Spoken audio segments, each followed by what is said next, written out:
Hello students. स्वागत है आप सबका हमारे प्यारे से चैनल साइंस शिक्षांजलि में। अभी तक हमने जो लास्ट वीडियो अपलोड हुआ था उसमें अभी तक हमने क्या पढ़ा है, सेल क्या होता है, उसकी डिस्कवरी कैसे हुई, किसने की, साइटोप्लाज्म क्या होता है, न्यूक्लियस क्या होता है, ये सब हमने अभी तक पढ़ लिया है। अब हमारा जो सेकेंड पार्ट था उसमें क्या पढ़ना बाकी रह रहा था, सेल ऑर्गेनेल्स के बारे में। तो इस वीडियो में हम सेल ऑर्गेनेल्स के बारे में पढ़ने जा रहे हैं। तो वीडियो में लास्ट तक आप जरूर बने रहिएगा। और अगर आपको कोई प्रॉब्लम हो तो कमेंट बॉक्स में कमेंट कीजिए और वीडियो पसंद आए तो वीडियो को लाइक करना ना भूलें। चलिए स्टार्ट करते हैं। आपके स्क्रीन पर दो इमेजेस दिख रहे होंगे। क्या आप बता सकते हैं कि इन दो सेल के इमेजेस में कौन सा सेल प्लांट का सेल है और कौन सा सेल एनिमल का सेल है? क्या आप डिफ्रेंशिएट कर सकते हैं इसमें? आप कैसे करोगे? तो लेवलिंग देखते हैं। मैंने क्या बताया था कि एनिमल सेल में कभी भी सेल वॉल नहीं होता है और प्लांट सेल में सेल वॉल होता है। तो आप देखिए कहां पर सेल वॉल है। क्या एनिमल सेल में सेल वॉल होगा? तो नहीं होगा। पर यहाँ पर लेबलिंग में हम देख पा रहे हैं इजिली कि यहाँ पर क्या लिखा हुआ है, सेल वॉल। तो ये कौन सा होगा जिसमें सेल वॉल प्रेजेंट होगा? Plant cell. और जिसमें सेल वॉल अब्सेंट है और उसका आउटर लेयर प्लाज्मा मेम्ब्रेन है वो क्या होगा? Animal cell. ये तो मैंने ऑलरेडी बताया था। उसके अलावा आप देख सकते हो एनिमल सेल में सेंट्रियोल प्रेजेंट है, जबकि सेंट्रियोल अब्सेंट होता है किसमें? प्लांट के सेल में। सेंट्रियोल प्रेजेंट नहीं होता है प्लांट के सेल में। राइबोसोम्स तो दोनों में ही होंगे। माइटोकॉन्ड्रिया पावर हाउस होता है सेल का, तो ये भी दोनों में होगा। माइटोकॉन्ड्रिया क्या होता है, लाइसोसोम क्या होता है, ये सब हम आगे सेल ऑर्गेनेल्स जब डिस्कस करेंगे तो पढ़ेंगे। फिलहाल हम नाम देख रहे हैं। चाहे वो एंडोप्लाज्मिक रेटिकुलम, साइटोप्लाज्म, ये सब कुछ होगा। पर प्लांट के सेल में क्या होगा? सेल वॉल होगा। जबकि किसी भी एनिमल के सेल में, चाहे वो घोड़ा हो, ह्यूमंस हो, गाय हो, भैंस हो, कोई भी हो, कोई भी टाइप का एनिमल्स हो, उसमें आपको सेल वॉल देखने को नहीं मिलेगा। ठीक है। यानी कुल मिलाकर के बात करें कि प्लांट सेल और एनिमल सेल में क्या डिफरेंशिएशन होता है, क्या डिफरेंस होता है, तो हम लिखेंगे कि सबसे पहले प्लांट सेल में सेल वॉल होता है। प्लांट सेल में क्या होता है? सेल वॉल होता है। जबकि हमें अच्छे से पता है कि एनिमल सेल में सेल वॉल नहीं होता है। सेल वॉल क्या होगा? अब्सेंट होगा। प्लास्टिड्स की बात करें तो प्लांट सेल में प्लास्टिड्स प्रेजेंट होते हैं। प्लास्टिड्स में एक टाइप होता है क्लोरोप्लास्ट, वो प्लांट में प्रेजेंट होता है, जिसकी वजह से ग्रीन प्लांट्स अपना खाना खुद बना पाते हैं। जबकि एनिमल तो खुद से खाना नहीं बनाता है, वो ग्रीन प्लांट पर डिपेंड करता है अपने खाना बनाने के लिए। यानी उसका मोड ऑफ न्यूट्रिशन हेट्रोट्रॉपिक है। तो उसमें प्लास्टिड्स अब्सेंट होता है इसी वजह से। सेंट्रियोल्स की बात करें तो अभी बताया कि प्लांट सेल में सेंट्रियोल्स होता नहीं है, अब्सेंट होगा। जबकि एनिमल सेल में सेंट्रियोल्स प्रेजेंट होते हैं। गोल्जी बॉडी जो होता है वो दोनों में ही प्रेजेंट होता है, चाहे वो प्लांट का सेल हो चाहे वो एनिमल का सेल हो, दोनों में ही गोल्जी बॉडी प्रेजेंट होगा। लेकिन प्लांट के केस में अगर गोल्जी बॉडी प्रेजेंट होता है तो उसको हम कहते हैं डिक्टियोसोम। गोल्जी बॉडी को क्या कह देते हैं? डिक्टियोसोम। DICTYOSOME, dictyosome. और अगर एनिमल सेल में है गोल्जी बॉडी प्रेजेंट तो उसको हम सिर्फ और सिर्फ गोल्जी बॉडी कहते हैं। पांचवा पॉइंट हम देखते हैं, वैक्यूल्स प्रेजेंट होता है प्लांट के सेल में। प्लांट के सेल में अगर देखेंगे तो जो लार्ज सेंट्रली लोकेटेड वैक्यूल होता है वो प्रेजेंट होता है। लार्ज वैक्यूल होता है और सेंट्रली लोकेटेड होता है। लगभग 90% वॉल्यूम जो होता है सेल का, कौन से सेल का? प्लांट के सेल का, वो ये वैक्यूल जो है वो ऑक्युपाई करके रहता है। और यही एनिमल सेल की बात करें तो या तो वैक्यूल अब्सेंट होगा, क्या होगा? होगा ही नहीं। अगर होगा, अगर प्रेजेंट होगा तो काफी ज्यादा रिड्यूस्ड होगा, यानी काफी ज्यादा स्मॉल होगा, प्लांट की जैसे बड़ा नहीं होगा। We are now going to study about cell organelles. Cell organelles के बारे में हम पढ़ने जा रहे हैं। तो सबसे पहले हम देख लेते हैं कि कितने टाइप के सेल ऑर्गेनेल्स होते हैं। सबसे पहला इंडोप्लाज्मिक रेटिकुलम, सेकेंड है हमारा गोल्जी एपेटाइटस, थर्ड है हमारा लाइसोसोम। थर्ड क्या है? लाइसोसोम। फोर्थ है हमारा ribosome, fifth mitochondria, sixth plastid, seventh vacuole. इनके अलावा सेंट्रियोल्स होते हैं जो सेल ऑर्गेनेल्स में होते हैं। पर एनसीईआरटी में जितने भी सेल ऑर्गेनेल्स आपको पढ़ाया गया है वो सब के सब हम डिस्कस करने वाले हैं। सारे के सारे सेल ऑर्गेनेल्स हायर क्लास में आपको जाकर के पढ़ना है। तो फिलहाल आपके क्लास के लेवल तक जितने सेल ऑर्गेनेल्स के बारे में एनसीईआरटी ने बताया है उन सबको हम डिस्कस करने वाले हैं। अब हम स्टार्ट करने जा रहे हैं इंडोप्लाज्मिक रेटिकुलम के बारे में। इंडोप्लाज्मिक रेटिकुलम एक टाइप का सेल ऑर्गेनेल्स होता है। और अगर आप इमेज देखें तो यहाँ पर आप क्लियरली देख पा रहे होंगे कि ये क्या है, न्यूक्लियस। ये जो पोर्शन है वो हमारा क्या है, न्यूक्लियस। और न्यूक्लियस में जो आउटर लेयर होता है वो क्या होता है, न्यूक्लियर मेम्ब्रेन, जिसको हम न्यूक्लियर एनवेलोप भी कहते हैं। इस न्यूक्लियर एनवेलोप से या इस न्यूक्लियर मेम्ब्रेन से एक मेम्ब्रेन कंटिन्यू आगे की तरफ नेटवर्क लाइक स्ट्रक्चर बनाता है, जाल जैसा स्ट्रक्चर बनाता है, जो आपको इस इमेज में दिख रहा होगा। यहाँ से कंटिन्यूअसली ये जाल जैसा स्ट्रक्चर मेम्ब्रेन जो है वो बढ़ता जा रहा है, आगे एक नेटवर्क बनाते जा रहा है। इसीलिए इसके डेफिनेशन में लिखा गया है कि ये क्या है, it is a series of interconnected membrane. आपस में कनेक्टेड मेम्ब्रेन का ये एक सीरीज है। और ये किस चीज से बना हुआ है, प्रोटीन प्लस लिपिड, प्रोटीन और लिपिड से मिलकर के बना हुआ है इंडोप्लाज्मिक रेटिकुलम। आगे बात करें इंडोप्लाज्मिक रेटिकुलम की, तो दो टाइप के होंगे।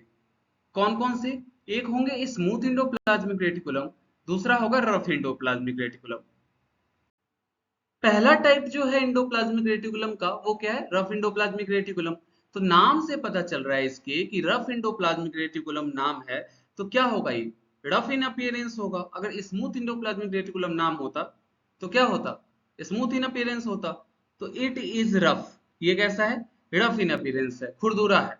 Due to presence of ribosome on its surface, इसके सरफेस पर राइबोसोम प्रेजेंट होता है, इसकी वजह से क्या होता है, खुरदुरा हो जाता है, यानी रफ हो जाता है, इसीलिए हम इसको रफ इंडोप्लाज्मिक रेटिकुलम कहते हैं। जैसे पीछे हमने देखा कि ऐसे ये इंटरकनेक्टेड मेम्ब्रेन का स्ट्रक्चर था, जिसको हमने कहा कि ये इंडोप्लाज्मिक रेटिकुलम है। ठीक है, अगर इसी इंटरकनेक्टेड मेम्ब्रेन के स्ट्रक्चर पे, अगर इसी पर मान लो कि राइबोसोम अटैच्ड होगा, क्या होगा अटैच्ड, राइबोसोम। राइबोसोम क्या होते हैं, ये जो छोटे छोटे डॉट डॉट जैसे स्ट्रक्चर बना रहा हूं मैं, ये क्या है, राइबोसोम है। तो ये छोटे छोटे डॉट डॉट जैसे जितने भी स्ट्रक्चर है, ये राइबोसोम है। यहाँ पर मैंने ऐसे ऐसे डॉट डॉट डॉट डॉट बहुत सारे लगा दिए। तो ये क्या है, राइबोसोम अटैच्ड है इंडोप्लाज्मिक रेटिकुलम के सरफेस के ऊपर। तो राइबोसोम ऊपर से चिपक जाने की वजह से आप देखिए कि स्मूथ नहीं लग रहा है, ये कैसा हो गया, रफ हो गया। अगर आप इसको टच कीजिएगा तो खुरदुरा लगेगा, यानी रफ लगेगा। इसी वजह से इस टाइप के इंडोप्लाज्मिक रेटिकुलम को रफ इंडोप्लाज्मिक रेटिकुलम कहेंगे। यहीं पर ये राइबोसोम जो मैंने अभी यहाँ पर बनाया है वो यहाँ से हट जाएगा, तो क्या होगा, ये स्मूथ इंडोप्लाज्मिक रेटिकुलम बन जाएगा। अगर इसी को हम हटा दें तो ये क्या बन जाएगा, स्मूथ इंडोप्लाज्मिक रेटिकुलम। अब यहाँ पर राइबोसोम नहीं है तो ये पोर्शन स्मूथ वाला कहलाएगा। तो इसीलिए लिखा गया है कि it is rough due to presence of ribosome on its surface. It is the site for synthesis of protein. Ribosome के बारे में हम आगे पढ़ेंगे कि राइबोसोम जो है वो क्या करता है, प्रोटीन सिंथेसिस में हेल्प करता है। ठीक है, इसीलिए उसको प्रोटीन फैक्ट्री कहा जाता है सेल का। तो राइबोसोम तो प्रोटीन सिंथेसिस करता है। और रफ इंडोप्लाज्मिक रेटिकुलम के ऊपर कौन चिपका हुआ है, अभी हमने देखा कि इसके ऊपर कौन चिपका हुआ था, राइबोसोम। इसी के वजह से ये रफ दिखता है। तो रफ इंडोप्लाज्मिक रेटिकुलम भी क्या करेगा, प्रोटीन का सिंथेसिस करेगा। इसीलिए कह रहे हैं कि it is the site for synthesis of protein. उसके अलावा endoplasmic reticulum also functions as a cytoplasmic framework providing a surface for some of the biochemical activities of the cell. Endoplasmic reticulum क्या provide कर रहा है, एक surface provide कर रहा है। किस चीज के लिए, जितने भी बायोकेमिकल एक्टिविटी या मेटाबॉलिक एक्टिविटी हमारे बॉडी के अंदर होती है, उनमें से कुछ मेटाबॉलिक एक्टिविटी के लिए वो सरफेस प्रोवाइड करता है। जैसे कि प्रोटीन सिंथेसिस करना हमारी बॉडी के लिए एक बायोकेमिकल एक्टिविटी होगा। तो प्रोटीन सिंथेसिस कौन करता है, राइबोसोम। लेकिन राइबोसोम किस सरफेस पर चिपका हुआ है, किस सरफेस पर चिपका हुआ था, इंडोप्लाज्मिक रेटिकुलम के ऊपर। अगर नहीं चिपका हुआ था तो हमने कहा कि ये स्मूथ वाला है, अगर चिपका हुआ था तो हमने कहा था ये रफ वाला है। तो यहाँ पर अगर चिपक करके वो प्रोटीन का सिंथेसिस कर रहा है, यानी प्रोटीन सिंथेसिस भी एक टाइप का बायोकेमिकल एक्टिविटी ही कहलाएगा। तो सरफेस किसने प्रोवाइड किया, इंडोप्लाज्मिक रेटिकुलम ने। इसीलिए इंडोप्लाज्मिक रेटिकुलम किस तरह से फंक्शन कर सकता है, साइटोप्लाज्मिक फ्रेमवर्क की तरह फंक्शन कर सकता है, जो कि सरफेस प्रोवाइड करता है किसी भी बायोकेमिकल रिएक्शन के लिए। ठीक है, हमने अभी अभी पढ़ा है कि रफ वाले पर क्या चिपका हुआ रहेगा, क्या अटैच्ड रहेगा, राइबोसोम अटैच्ड रहेगा। आर से राइबोसोम, आर से रफ इंडोप्लाज्मिक रेटिकुलम, वो तो हमने अभी पढ़ा है। स्मूथ वाले की बात की जाए तो स्मूथ वाले पर क्या रहेगा, राइबोसोम होगा या नहीं होगा। नाम से पता चल रहा है स्मूथ है, मतलब बिल्कुल चिकना होगा, स्मूथ होगा। इसका मतलब उसके सरफेस पर कुछ भी अटैच नहीं होगा, यानी राइबोसोम अब्सेंट होंगे। इसीलिए नाम से पता चल रहा है इट्स सरफेस इज स्मूथ, यानी कुछ भी नहीं प्रेजेंट होगा। Ribosome is not present on its surface, it synthesize lipids and steroid hormones. Smooth endoplasmic reticulum का काम क्या होता है? लिपिड्स और स्टेरॉइड हार्मोन्स का रिलीज करना, सिंथेसिस करना। उसके अलावा लीवर में, हमारे लीवर में वो जो ड्रग्स होता है, जो हम दवा वगैरह खाते हैं, तो हर मेडिसिन का अपना एक साइड इफेक्ट होता है। ऐसा तो है नहीं कि कोई भी मेडिसिन खाओ, यहाँ तक कि पैरासीटामोल भी आप खा रहे हो, उसका भी मेजर साइड इफेक्ट नहीं है, पर साइड इफेक्ट तो है। तो हर एक दवा का कुछ ना कुछ थोड़ा बहुत साइड इफेक्ट होता है, तो उसको टैकल करने के लिए ये स्मूथ एंडोप्लाज्मिक रेटिकुलम हमारे लीवर में क्या करता है, उन ड्रग्स को डिटॉक्सिफाई करता है। डिटॉक्सिफाई मतलब उनके प्रभाव को कम करता है, डिटॉक्सिफिकेशन का काम करता है। ठीक है, नेक्स्ट है हमारा गोल्जी apparatus। गोल्जी apparatus भी system of membrane bound vesicle से बने हुए हैं, जो एक दूसरे के पैरेलली अरेंज्ड होते हैं। यहाँ पर आप देख सकते हो कि ये जो मेम्ब्रेन है इसके पैरेलल है, फिर सेकेंड वाला इसके पैरेलल है, थर्ड वाले के, फिर लास्ट वाले के पैरेलल है, आपस में एक दूसरे के पैरेलली एक स्टैक बना करके अरेंज्ड है। और ये जो आपको ब्लू कलर से पोर्शन दिख रहा है इस मेम्ब्रेन में, ये क्या है? इसका ल्यूमेन है। और ये जो मेम्ब्रेन एक दूसरे के पैरेलली अटैच्ड हैं, उसको हम क्या कह रहे हैं? सिस्टर्नी कह रहे हैं। दो फेस होते हैं गोल्जी apparatus के, एक सिस फेस, एक ट्रांस फेस, या मैच्योरिंग फेस, या आप हायर क्लास में जाकर के क्लास 11th की जब बायो लोगे तब आपको पढ़ना होगा कि वहां पर कनकेव फेस, कन्वेक्स फेस, ये सब आपके लेवल की बात नहीं है, क्लास 9th में नहीं पढ़ना है। आपको बस इतना जानना है कि गोल्जी apparatus या Golgi body membrane bound vesicle से बना होता है, जो कि एक दूसरे के पैरेलली अरेंज्ड होता है, और उसको क्या कहते हैं? सिस्टर्नी कहते हैं। और आपसे अगर पूछा जाए कि गोल्जी apparatus या गोल्जी बॉडी की डिस्कवरी किस साइंटिस्ट ने की थी, तो साइंटिस्ट का नाम, जिन्होंने गोल्जी बॉडी की डिस्कवरी की थी, उनका नाम है कैमिलो गोल्जी। कैमिलो गोल्जी ने गोल्जी बॉडी की डिस्कवरी की थी। यही वो साइंटिस्ट थे जिन्होंने सबसे पहले इस सेल ऑर्गेनेल्स को देखा था। तो आप देखिए इस साइंटिस्ट के नाम में क्या आ रहा है? गोल्जी। तो इन्हीं के सम्मान में, इन्हीं को रिस्पेक्ट पे करने के लिए इस सेल ऑर्गेनेल्स का नाम क्या रख दिया गया? गोल्जी apparatus या गोल्जी बॉडी, क्योंकि इस सेल ऑर्गेनेल्स को सबसे पहले कैमिलो गोल्जी ने देखा था, इसीलिए हम इसको गोल्जी बॉडी बुलाते हैं। ठीक है,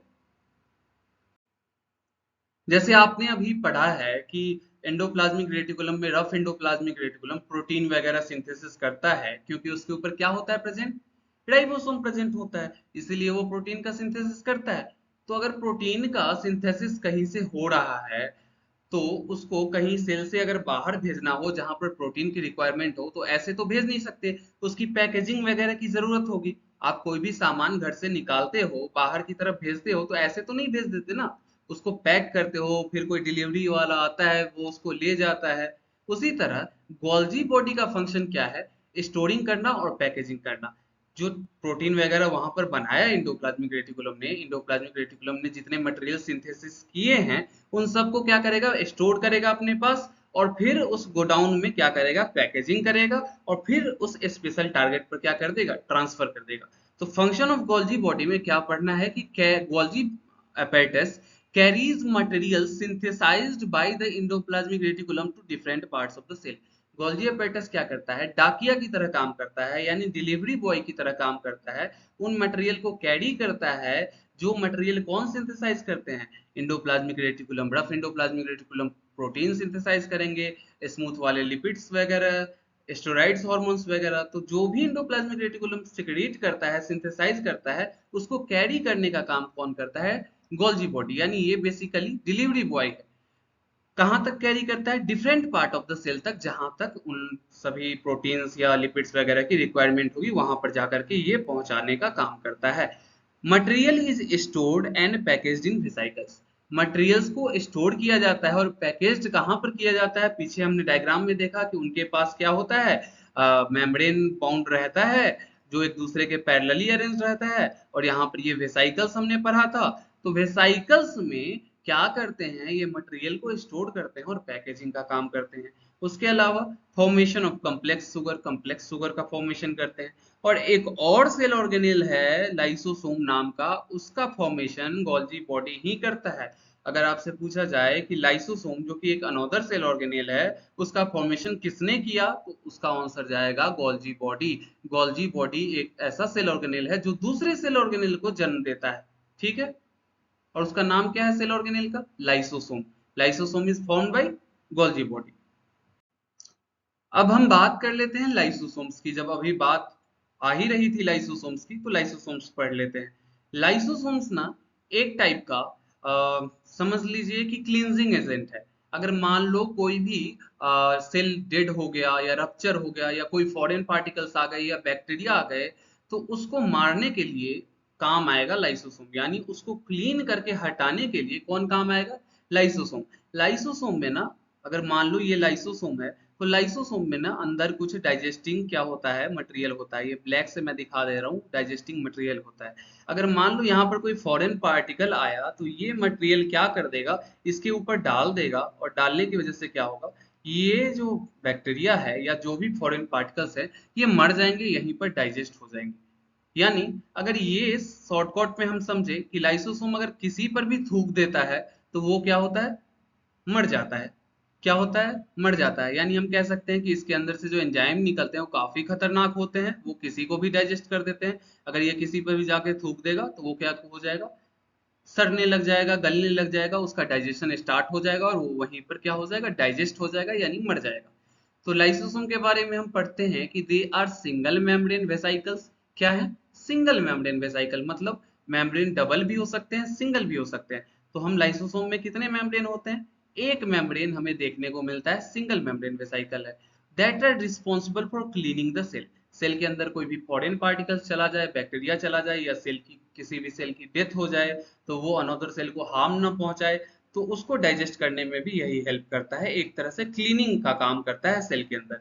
they can digest any foreign material. ये क्या कर सकता है? किसी भी फॉरेन मटेरियल जो कि हमारे बॉडी का नहीं है, बॉडी में बाहर से घुस करके आया है, उसको डाइजेस्ट कर सकता है, क्योंकि इसके अंदर क्या होता है? डाइजेस्टिंग एंजाइम प्रेजेंट होता है।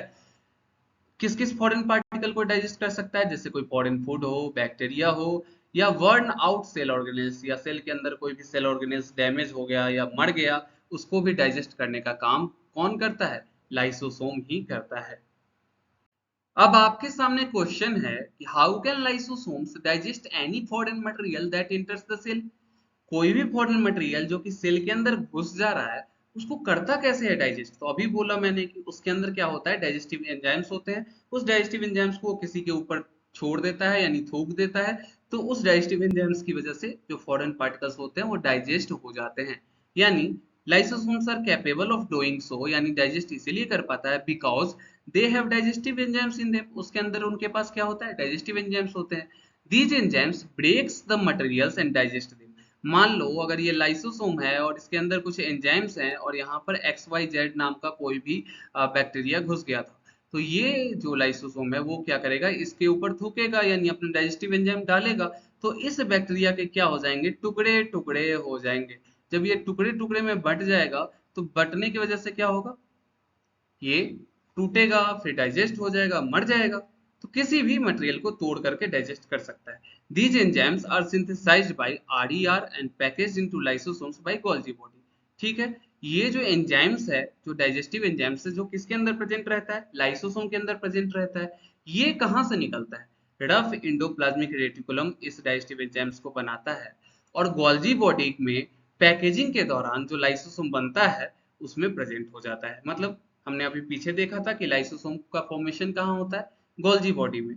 और लाइसोसोम के अंदर जो डाइजेस्टिव एंजाइम्स प्रेजेंट है, उसका फॉर्मेशन कहाँ होता है? एंडोप्लाज्मिक रेटिकुलम में। दोनों अलग अलग बातें हैं। अगर आपसे पूछा जाए कि गोल्जी बॉडी का फॉर्मेशन कहाँ होता है, लाइसोसोम होगा आंसर। अगर आपसे पूछा जाए कि लाइसोसोम के अंदर जो भी डाइजेस्टिव एंजाइम्स होते हैं जिसकी हेल्प से वो किसी को भी मार सकता है, वो कहाँ बनता है? तो वो सिंथेसिस होता है रफ एंडोप्लाज्मिक रेटिकुलम में। आई थिंक क्लियर हो गया होगा। एक और बहुत ज्यादा फेमस क्वेश्चन है कि लाइसोसोम्स को सुसाइडल बैग्स कहते हैं, यानी क्यों कहते हैं? इसका आंसर देख लेते हैं। अगर मान लीजिए कि अगर सेल का कोई अपना ही मटेरियल, अब सेल के अंदर क्या मटेरियल होता है हमने अभी पढ़ लिया, आप लोग भी जवाब दे सकते हो कि सेल के अंदर उसका खुद का सेल ऑर्गेनेल्स होगा, उसके खुद का सेल का कंपोनेंट होगा, न्यूक्लियस होगा, साइटोप्लाज्म होगा। तो सेल का कोई सा भी अपना मटेरियल डैमेज हो गया किसी भी वजह से, सेल क्या हो गया, डैमेज हो गया, या सेल का कोई भी मटेरियल मर गया, तो मर गया तो क्या होगा, वो मरने के बाद टॉक्सिसिटी कॉज करेगा, सड़ेगा और पूरे सेल को गंदा कर देगा। तो उसको क्लीन करने की जरूरत है ना, है ना। तो आउन मटेरियल जब डैमेज हो जाता है किसी भी सेल का, या सेल जब डेड हो जाता है, उस टाइम पे चांस होता है कि उसका खुद का ही लाइसोसोम, सेल के अंदर जो सेल ऑर्गेनेल्स होता है लाइसोसोम्स, उसका खुद का ही लाइसोसोम्स क्या कर लेगा, फटेगा, बर्स्ट होगा। जब फटेगा तो उसके अंदर का जितने भी डाइजेस्टिव एंजाइम्स हैं वो भी उसके साथ रिलीज होंगे, और उसके खुद का ही सेल क्या होगा, डाइजेस्ट हो जाएगा, यानी टूटेगा और क्या हो जाएगा, खत्म हो जाएगा। इस तरह से वो अपने ही खुद के सेल को खा गया। तो यानी जब कोई खुद के सेल को खुद ही खा रहा है, यानी सुसाइड ही कर रहा है। इसीलिए हम लाइसोसोम को क्या कहते हैं, सुसाइडल बैग्स कहते हैं सेल का। जो हमारा नेक्स्ट है वो है हमारा राइबोसोम्स। राइबोसोम्स एक ऐसा सेल ऑर्गेनेल है, ध्यान से सुनिएगा, राइबोसोम्स एक ऐसा सेल ऑर्गेनेल है जो प्रोकैरियोट्स में भी पाया जाता है और यूकैरियोट्स में भी पाया जाता है। मतलब प्रोकैरियोट्स यानी बैक्टीरिया वगैरह में भी पाया जाएगा, और हम लोग जैसे ह्यूमन बींग्स हो गए या जितने भी एडवांस लिविंग ऑर्गेनिज्म है उनमें भी पाया जाता है। एक ऐसा सेल ऑर्गेनेल्स जो कि दोनों में पाया जाए, प्रोकैरियोट और यूकैरियोट में, आंसर जाएगा राइबोसोम्स। देखते हैं, they are cell organelles responsible for protein synthesis. जब हम एंडोप्लाज्मिक रेटिकुलम पढ़ रहे थे उस टाइम भी मैंने बताया था कि इंडोप्लाज्मिक रेटिकुलम पे राइबोसोम्स अटैच्ड हो जाता है, तब हम उसको कहते हैं रफ इंडोप्लाज्मिक रेटिकुलम। और वो उसका काम क्या था, प्रोटीन का सिंथेसिस करना। तो उस पे राइबोसोम्स चिपका हुआ था, इसीलिए वो प्रोटीन का सिंथेसिस कर रहा था। इसी तरह यहाँ पर भी हम देख लेते हैं कि राइबोसोम का काम क्या है, प्रोटीन सिंथेसिस करना। Ribosomes can be found in both prokaryotes and eukaryotes, अभी बताया, इकलौता सेल ऑर्गेनेल्स है जो कि प्रोकैरियोट और यूकैरियोट्स में पाया जाता है। राइबोसोम्स प्रोकैरियोट्स में भी पाया जाता है और यूकैरियोट्स में भी पाया जाता है। In prokaryotes the ribosomes float freely in the cytoplasm. अब देखो, प्रोकैरियोट्स में न्यूक्लियस जो होता है वो मेम्ब्रेन बाउंड तो होता नहीं है, न्यूक्लियर मेम्ब्रेन absent होता है। तो क्या होगा, राइबोसोम्स फ्रीली साइटोप्लाज्म में घूमता रहता है।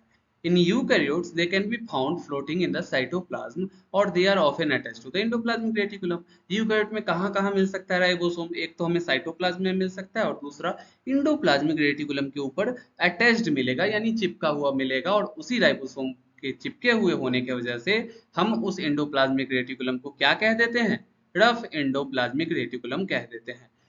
Ribosomes attach to the ER synthesize proteins, हमने पीछे भी पढ़ा था कि इंडोप्लाज्मिक रेटिकुलम से जब राइबोसोम अटैच होता है तो वो प्रोटीन सिंथेसिस का काम करता है। अब जो हमारा नेक्स्ट सेल ऑर्गेनेल है उसका नाम है माइटोकॉन्ड्रिया, और काफी ज्यादा इंपॉर्टेंट सेल ऑर्गेनेल है, क्योंकि जिंदगी हो या सेल हो, जरूरत क्या होती है, पावर की। सबको पावर चाहिए होता है, हर एक इंसान को भी, और आपके बॉडी में जो सेल है उसको भी पावर चाहिए काम करने के लिए। और ये पावर कहाँ से मिलती है, इसको माइटोकॉन्ड्रिया से मिलती है। सेल को पावर मिलने का काम माइटोकॉन्ड्रिया से होता है, इसीलिए माइटोकॉन्ड्रिया को हम लोग power house of the cell भी कहते हैं। अगर इसके स्ट्रक्चर की बात करें तो आपको दिखेगा कि ये डबल मेम्ब्रेन है, मतलब ये आउटर मेम्ब्रेन हो गया और ये इनर मेम्ब्रेन होगा। और इस दोनों मेम्ब्रेन के बीच में स्पेस भी प्रेजेंट होता है। क्या होता है प्रेजेंट, स्पेस भी होता है प्रेजेंट, और इसी स्पेस को हम इंटर मेम्ब्रेन स्पेस कहते हैं। इंटर मेम्ब्रेन स्पेस क्यों, क्योंकि इन दोनों मेम्ब्रेन के बीच का स्पेस है, इसीलिए इंटर मेम्ब्रेन स्पेस होगा। आपने अभी तक कोई भी सेल ऑर्गेनेल नहीं देखा होगा जिसमें खुद का डीएनए हो, लेकिन माइटोकॉन्ड्रिया और प्लास्टिड्स यानी क्लोरोप्लास्ट, ये एक ऐसा सेल ऑर्गेनेल है जिसके पास खुद का डीएनए होता है। और जिन जिन सेल ऑर्गेनेल्स के पास खुद का डीएनए होता है उनको हम लोग सेमी ऑटोमोनास ऑर्गेनेल्स कहते हैं। यानी अगर आपसे पूछा जाए कि why the mitochondria is called as semi autonomous organelle, तो आपका एक लाइन में आंसर जाने वाला है कि भैया इनके पास खुद का डीएनए होता है, और इसीलिए हम इसको सेमी ऑटोमोनास ऑर्गेनेल्स कह देते हैं। अगर माइटोकॉन्ड्रिया के स्ट्रक्चर की तरफ देखोगे तो यहाँ पर आपको राइबोसोम्स मिलेगा, राइबोसोम्स हैं यहाँ पर प्रोटीन्स बनाने के लिए। माइटोकॉन्ड्रिया में जो इनर मेम्ब्रेन होता है वो ऐसे फॉल्ट्स बनाता है, ये ऐसे फॉल्ट्स बनाता है, और इस फॉल्ट्स को हम क्या कह देते हैं, क्रिस्टी। इस फॉल्ट्स को क्या कहते हैं, क्रिस्टी। और यहाँ पर आपको जो ब्लू कलर से फ्लूइड जैसा स्ट्रक्चर दिख रहा है उसको हम क्या कहते हैं, मैट्रिक्स कहते हैं। तो दो मेम्ब्रेन है, एक तो आउटर मेम्ब्रेन और इनर मेम्ब्रेन, दोनों मेम्ब्रेन के बीच का जो स्पेस है उसको हमने क्या कहा, इंटर मेम्ब्रेन स्पेस। राइबोसोम्स भी हमें दिख रहा है, रेड कलर से ये जो ऐसे दिख रहा है धागे धागे जैसा, ये क्या है, इसका जेनेटिक मटेरियल है यानी डीएनए है। इनर मेम्ब्रेन क्या है, वो ऐसे ऐसे क्या कर रहा है, सरफेस एरिया बढ़ाने के लिए क्रिस्टी का फॉर्म कर रहा है। क्या बना रहा है ये, क्रिस्टी का फॉर्म कर रहा है। आगे देखते हैं। अभी तक हमने जो पढ़ा है वही यहाँ पर लिखा हुआ है कि it consist of two membrane, दो मेम्ब्रेन थे, आउटर और इनर। आउटर वाला क्या था, स्मूथ था, जबकि इनर वाला जो था हमने देखा था क्रिस्टी मेम्ब्रेन्स थे। मतलब ऐसे ऐसे एक मेम्ब्रेन, इनर मेम्ब्रेन क्या कर रहा था, क्रिस्टी बना रहा था। ये जो स्ट्रक्चर बन रहा है वो क्या है, क्रिस्टी है, तो क्रिस्टी बना रहा था। माइटोकॉन्ड्रिया को power house of the cell कहते हैं क्योंकि इससे पावर मिलता है। और पावर किस फॉर्म में मिलता है, एनर्जी किस फॉर्म में मिलता है, एटीपी के फॉर्म में। एटीपी का फुल फॉर्म अगर बात करें तो एटीपी, ए से एडिनोसाइन, टी से ट्राई और पी से फॉस्फेट, एडिनोसाइन ट्राई फॉस्फेट। और ये एटीपी जो है वो एनर्जी करेंसी है सेल का। तो आपका यहाँ पर बहुत सारे क्वेश्चंस आ गए कि what is the energy currency of the cell. Answer जाएगा एटीपी यानी adenosine triphosphate. Why the mitochondria is called as power house of the cell, क्योंकि ये एनर्जी प्रोड्यूस करता है। उसके अलावा कितने मेम्ब्रेन होते हैं, तो दो मेम्ब्रेन होते हैं। कौन सा मेम्ब्रेन क्रिस्टी बनाता है, तो इनर वाला मेम्ब्रेन क्रिस्टी बनाता है। ये सारे क्वेश्चन को मुझे लगता है अब आप सॉल्व कर लीजिएगा। आगे चलते हैं।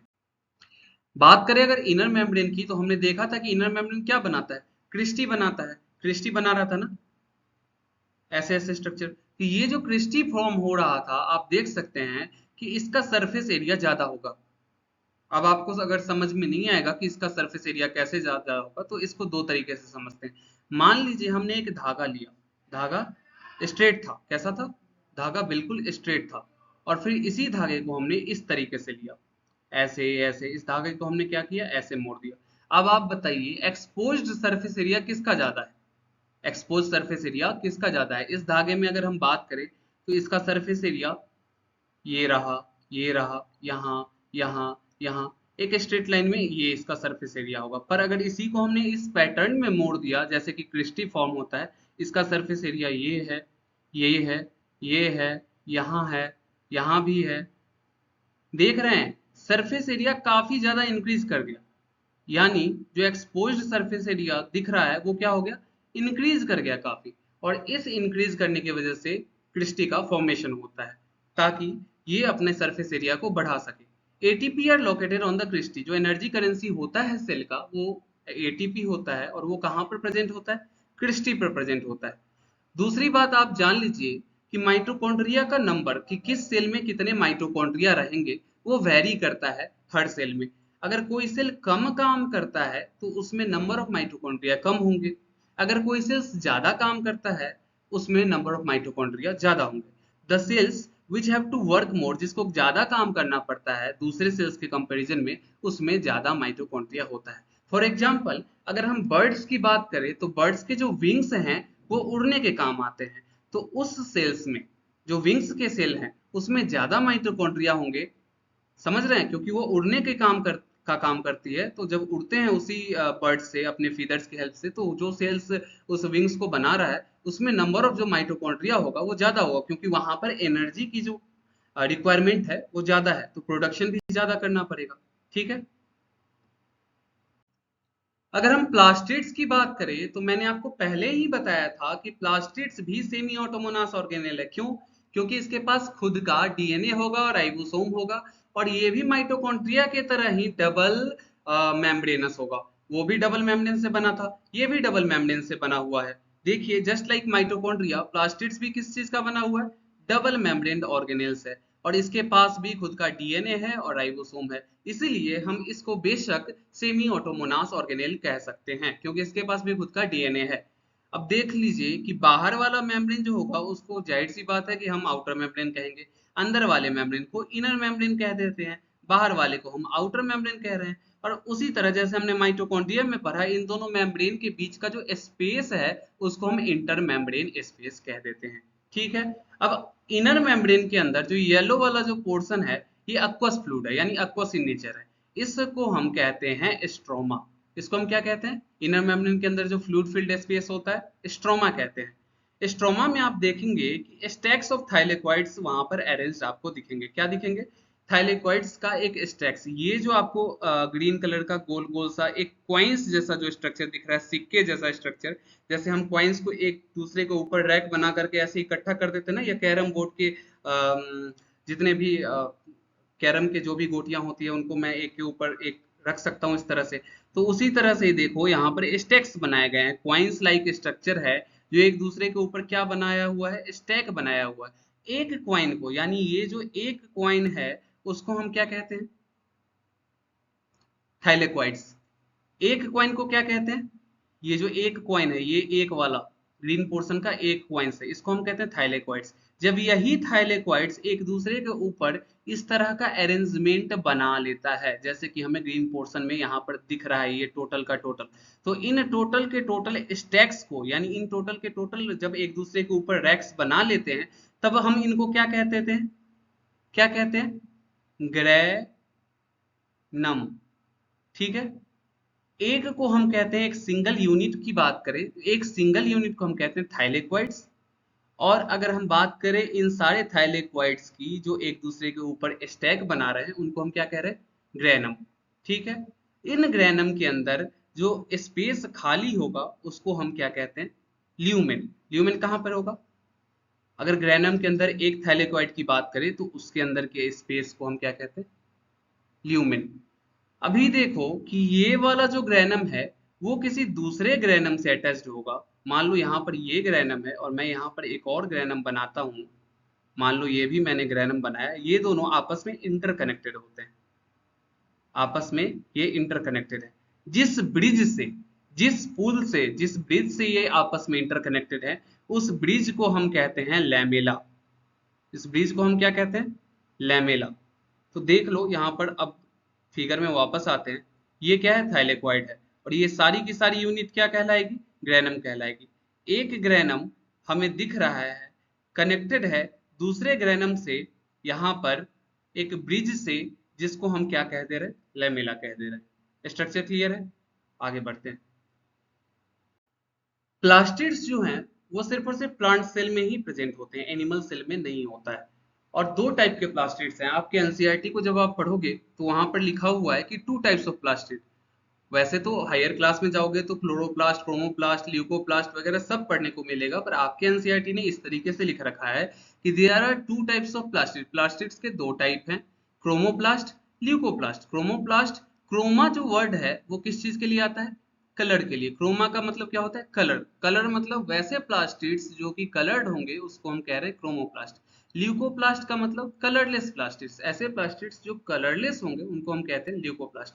Chromoplast containing chlorophyll are called chloroplast. देखो कि क्रोमोप्लास्ट जो कि कलर्ड प्लास्टिड्स हैं, अगर वो ग्रीन कलर का पिगमेंट जिसका नाम है क्लोरोफिल, अगर अपने अंदर वो कंटेन करके रखे हुए हैं तो हम वैसे प्लास्टिड्स को क्लोरोप्लास्ट कहते हैं। तो क्लोरोप्लास्ट में कौन सा पिगमेंट होगा, ग्रीन कलर का पिगमेंट होगा जिसका नाम है क्लोरोफिल। अब देखो क्लोरोप्लास्ट जो है वो फोटोसिंथेसिस जो होता है प्लांट्स में, उसके लिए काफी ज्यादा इंपॉर्टेंट है। क्यों ज्यादा इंपॉर्टेंट है, क्योंकि ग्रीन प्लांट्स क्या करते हैं, फोटोसिंथेसिस, और खुद का खाना खुद बनाते हैं। ठीक है, तो उसके लिए क्लोरोप्लास्ट ज्यादा इंपॉर्टेंट है। क्लोरोप्लास्ट क्या करता है, सनलाइट से जो रेज आते हैं उसको ट्रैप करता है और फोटोसिंथेसिस में हेल्प करता है। इंटरनल ऑर्गेनाइजेशन की बात करें किसकी, क्लोरोप्लास्ट की, तो न्यूमरस मेम्ब्रेन लेयर दिखेंगे, और लेयर्स जो है कहाँ पर इम्बेडेड रहते हैं, स्ट्रोमा में। मैंने बताया था कि येलो जो अक्वस रीजन है उसको हमने क्या बोला था, स्ट्रोमा, और स्ट्रोमा में हमने बोला कि थाइलेक्वाइड्स है, और बहुत सारे थाइलेक्वाइड्स एक दूसरे के ऊपर क्या बना रखे हैं, ग्रेनम बना रखे हैं। एक दूसरे के ऊपर जब प्रेजेंट है तो इन सबको एक साथ हम क्या कह देते हैं, ग्रेनम कह देते हैं। तो बहुत सारे जो ये लेयर है, मेम्ब्रेनस लेयर है, वो कहाँ पर इम्बेडेड है, स्ट्रोमा में। ये सब कुछ हमने देख लिया है, अब आगे चलते हैं।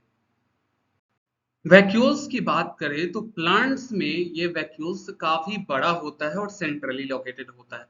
यानी प्लांट्स का एक कैरेक्टरिस्टिक फीचर है कि उसमें एक बड़ा वैक्यूल्स होगा, जबकि एनिमल्स में हो भी सकता है, नहीं भी हो सकता है। होगा तो अगर गलती से हो भी गया तो काफी ज्यादा छोटा होगा। ठीक है, वैक्यूल्स के यहाँ पर इमेजेस में हम देख सकते हैं, लिखा हुआ है टोनोप्लास्ट। टोनोप्लास्ट क्या है, वैक्यूल्स का जो आउटर लेयर है, वैक्यूल्स का जो लेयर है उसको हम क्या कहते हैं, टोनोप्लास्ट। ठीक है, और यहाँ पर सेंट्रल वैक्यूल इसलिए लिखा हुआ है क्योंकि प्लांट में जो वैक्यूल प्रेजेंट होता है वो सेंट्रली लोकेटेड होता है और काफी ज्यादा देखने में बड़ा होता है। यहाँ पर देखो काफी ज्यादा बड़ा है, इतना बड़ा है कि सेल का 50 to 90% जो है वॉल्यूम यही ऑक्युपाई कर लेगा प्लांट के सेल के अंदर। तो देखो वैक्यूल्स एक ऐसा जगह है जहां पर प्लांट का सेल लिक्विड और सॉलिड को स्टोर कर सकता है। मतलब एक तरह से कह सकते हैं कि झोला जैसे होता है ना, मार्केट जाते हैं सामान लाने के लिए, उसी तरह प्लांट के पास ये कुछ स्टोर करना हो, चाहे वो वेस्ट मटेरियल हो चाहे कुछ भी हो, लिक्विड वेस्ट मटेरियल हो, सॉलिड वेस्ट मटेरियल हो, सेल का सैप हो, किसी भी चीज को स्टोर करना हो वो यही करेगा स्टोर। कहाँ पर? वैक्यूल्स में। They are present in both plants and animals. अभी बताया कि प्लांट और एनिमल्स दोनों में रहता है। एनिमल्स में छोटा होता है थोड़ा, जबकि प्लांट्स में बहुत बड़ा होता है। Vacuoles are bigger in size than the animal vacuoles. बताया कि प्लांट में वैक्यूल्स बड़ा होता है एनिमल के कंपैरिजन में अगर प्रेजेंट है तो। वैक्यूल में occupy 50 to 90% of cell volume. इतना बड़ा होता है कि प्लांट के सेल में 50 से लेकर के 90% तक का उसका पूरा वॉल्यूम का वो खुद वॉल्यूम ऑक्युपाई कर सकता है। अभी अभी हमने देखा कि प्लांट में भी वैक्यूल्स होता है और एनिमल में भी सेल में वैक्यूल्स होता है। तो ये जो वैक्यूल्स है प्लांट में प्रेजेंट है और एनिमल में प्रेजेंट है, इन दोनों में अंतर क्या है, क्या डिफरेंस है? तो चार्ट के माध्यम से हम देख सकते हैं कि प्लांट के सेल में जो वैक्यूल्स होता है वो सारे के सारे मटेरियल को स्टोर करता है। वो सारे मटेरियल स्टोर करता है जिसकी जरूरत होती है प्लांट्स को जिंदा रहने के लिए, जैसे कि वाटर है, उस सब को भी स्टोर कर सकता है। जबकि एनिमल का जो सेल वैक्यूल है वो सिर्फ और सिर्फ किसको करता है? फूड आइटम्स को स्टोर करने का काम करता है, वो भी यूनिसेलुलर ऑर्गेनिज्म में। ठीक है। Plant vacuoles maintain the turgidity of the plant cell. Plant के सेल का टर्जिडिटी मेंटेन करता है। जबकि एनिमल वैक्यूल्स की बात करें, ये क्या करता है? बाहर एक्सपेल करता है वाटर को और वेस्ट को सेल से। ठीक है। Plant cell generally contain a single large vacuole. मतलब एक बड़ा सा वैक्यूल होगा प्लांट के सेल में। एनिमल सेल में छोटे छोटे वैक्यूल्स होते हैं, लार्ज नहीं होते, और हो सकता है कि एक ना हो, दो हो, चार हो, छह हो, सेवरल स्मॉल वैक्यूल्स प्रेजेंट हो सकते हैं। प्लांट का वैक्यूल्स होगा वो लार्ज होगा और कहाँ पे होगा? सेंट्रली लोकेटेड होगा। कहने का मतलब सेल के सेंटर में होगा। एनिमल का वैक्यूल्स सेंट्रली लोकेटेड नहीं होता है, वो इधर उधर स्कैटर्ड रहता है पूरे सेल के अंदर, थ्रू आउट द सेल। आपके एनसीईआरटी में एक केस दिया हुआ है अमीबा का। अमीबा के केस में ये बताया गया है कि उसके पास होता है कॉन्ट्रेक्टाइल वैक्यूल। और कॉन्ट्रेक्टाइल वैक्यूल्स क्या करता है? ऑस्मोरेगुलेशन का काम करता है। तो the membranes of the contractile vacuole is highly extensible and collapses easily. आसानी से क्या करता है? कोलैप्स कर जाता है, टूट जाता है, और एक्सटेंसिबल यानी आराम से उसमें इलास्टिसिटी होती है, आराम से वो फैलता है। These vacuoles are responsible for osmoregulation. बताया कॉन्ट्रेक्टाइल वैक्यूल्स कहीं पर भी हो, चाहे वो अमीबा में ही नहीं कहीं पर भी हो, मोस्ट ऑफ द टाइम क्या करता है? ऑस्मो रेगुलेशन करता है। ऑस्मो रेगुलेशन क्या होता है कि सेल है आपका, सेल के अंदर कितना पानी प्रेजेंट है इस चीज का देख रेख जो करने का काम होता है वो ऑस्मो रेगुलेशन कहलाता है। यानी maintaining the water content of the cell. Osmoregulation मतलब सेल के अंदर कितना पानी है उस वाटर कंटेंट को मेंटेन करने का काम ऑस्मो रेगुलेशन कहलाता है। And excretion of the cell, साथ ही साथ अगर सेल में पानी ज्यादा हो गया या वेस्ट मटेरियल्स ज्यादा हो गए तो इस वेस्ट मटेरियल्स को बाहर निकालने का काम भी ऑस्मोरेगुलेशन कहलाता है। यानी कुल मिलाकर के अगर बात करें तो सेल का पूरा पूरा ध्यान रखना, जिसमें कि सेल में पानी कितना है, वेस्ट मटेरियल्स ज्यादा है या कम है, ज्यादा हो गया तो बाहर निकालना, ये सब किस में आता है? ऑस्मोरेगुलेशन में आता है। और ये काम कौन करता है? कॉन्ट्रेक्टाइल वैक्यूल करता है। यहाँ पर आप देख सकते हैं अमीबा का यहाँ पर डायग्राम दे रखा है। Water enters the amoeba by osmosis, osmosis के थ्रू वाटर इंटर किया and collects in the contractile vacuole, और कॉन्ट्रेक्टाइल वैक्यूल में ये वाटर कलेक्ट होकर के रहेगा। The contractile vacuole swells up. ये जो कॉन्ट्रेक्टाइल वैक्यूल्स है वो क्या करेगा? वाटर अंदर जाएगा, आपके पेट में पानी जाता है तो पेट फूल जाता है, उसी तरह कॉन्ट्रेक्टाइल वैक्यूल में अगर पानी स्टोर हो रहा है तो वो क्या करेगा? फूल जाएगा। थर्ड नंबर में देखिए, the contractile vacuoles burst to release the water. फिर जब ये फूल जाएगा तो अभी अभी हमने पढ़ा है कि कॉन्ट्रेक्टाइल वैक्यूल आसानी से कोलेप्स कर सकता है यानी टूट सकता है। तो इसीलिए जैसे ही पानी भरना स्टार्ट होता है तो फूल करते फूलते फूलते फूलते फूलते एक टाइप पर ऐसा होता है कि कॉन्ट्रेक्टाइल वैक्यूल बर्स्ट हो जाता है, फट जाता है और पानी बाहर निकल जाता है। फिर उसके बाद क्या होता है? The process starts all over again. फिर दूसरा कोई कॉन्ट्रेक्टाइल वैक्यूल होगा वहां पर और पानी वापस से आएगा अंदर, फिर से कोई दूसरा कॉन्ट्रेक्टाइल वैक्यूल अपने अंदर स्टोर करेगा, फिर से वो फटेगा, और ये प्रोसेस और ये साइकिल कंटिन्यू रिपीट होते जाएगा। अब जो हमारा नेक्स्ट टॉपिक है वो है सेल डिवीजन। सेल ऑर्गेनेल्स जितने भी आपके एनसीईआरटी में वो हमने डिस्कस कर लिया। सेल डिवीजन की बात करें तो अगर आपसे मैं पूछूं कि क्या बचपन में भी आपकी इतनी ही हाइट थी या बाद में जाकर के कुछ ग्रोथ हुई है आपकी बॉडी में, तो आपका आंसर होगा कि हाँ, मेरे बॉडी में ग्रोथ हुई है। मैं पहले छोटा था, अब बड़ा हो गया हूँ। तो ये कैसे हो गया? ऐसा तो है नहीं कि आप रातों रात बड़े हो गए, सो करके उठे और बड़े हो गए। एक डिवीजन सेल में हुआ होगा और उसके बाद धीरे धीरे आप बड़े हुए।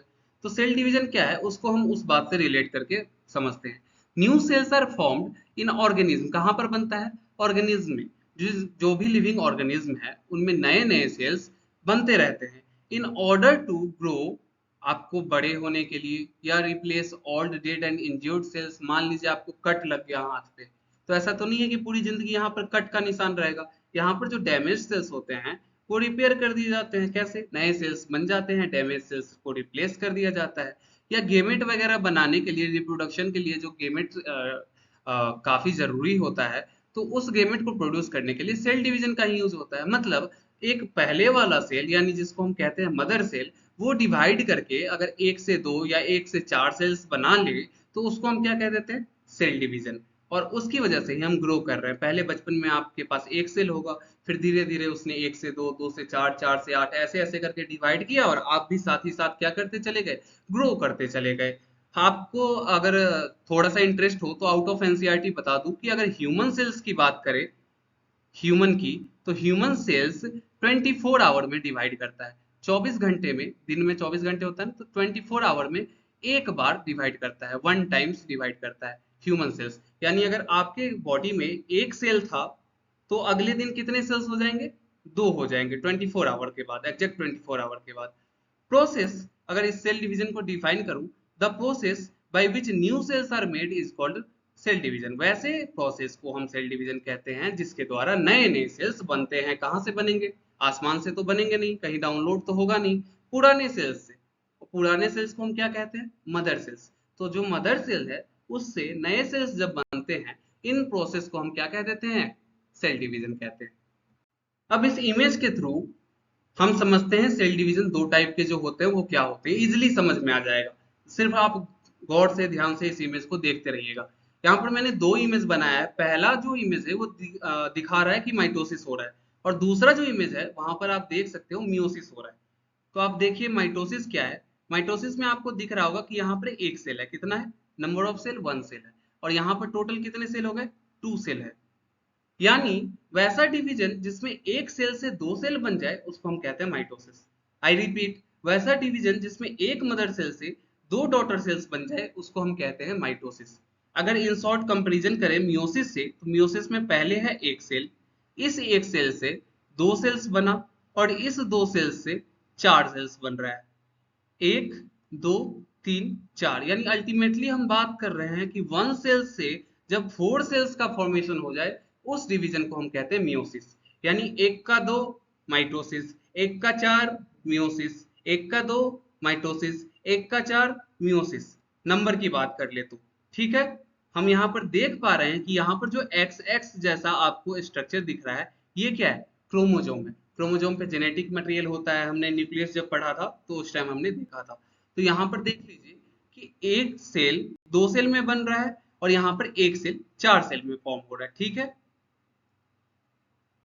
मैंने आपको बताया था जब एक सेल से दो सेल बने उसको कहते हैं माइटोसिस। देख लीजिए डिफिनीशन में कि ईच मदर सेल, जिस सेल को हम डिवाइड करवा रहे हैं, यानी जो सेल डिवाइड कर रहा है उसको मैंने पहले बोला था कि उसको हमने क्या बोलना है?